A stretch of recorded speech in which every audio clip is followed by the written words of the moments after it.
Breaking news coming in on the IPL. BCCI is now working on all possible options to ensure that we are able to stage IPL this year, even if it means playing in empty stadia. This is the message from BCCI President Sourav Ganguly. He has added that the BCCI will shortly decide on the future course of action on this. So the BCCI making it clear that they're very keen on ensuring that the IPL is held this year one way or another. They are considering all options, perhaps ensuring that IPL is played with empty stadia. There's also the question of how they'll conduct it, when they could conduct it, not just because of the coronavirus pandemic, but also because of the schedule of the T20 World Cup, and no decision so far by the ICC on whether the T20 World Cup will be deferred. But the message from Sourav Ganguly is that he is very keen on ensuring that the Indian Premier League happens this year and is not postponed to next year.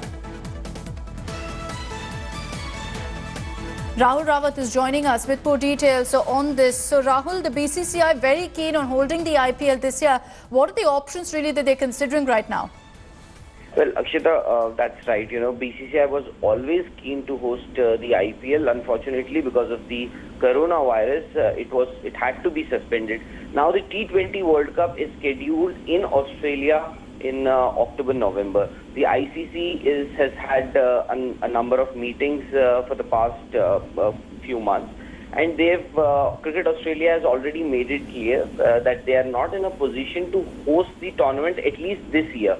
So that particular window is what the BCCI is looking for, that the IPL is likely to be hosted in India during that period, which would be October, November. So possibly we can see an IPL this year, maybe September 25th or after that.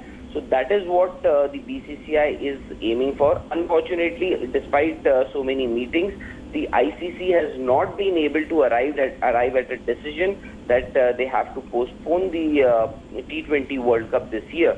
Okay. But the moment it happens, I'm sure that window opens and BCCI will get back into action and try everything possible to conduct an IPL in October, November, and yes, as you mentioned, in empty stadiums, and also they have to see how the situation improves with regards to coronavirus. Okay, Rahul, thank you for joining us with those updates. We're expecting that perhaps in some time from now, the BCCI also will be taking some sort of a call on exactly how they'll be able to conduct IPL this year. Hello everyone, this is Rahul Kamal here. Hope you enjoyed this video. For the latest news and analysis, like and subscribe the India Today YouTube channel, and don't forget to press the bell icon to stay updated.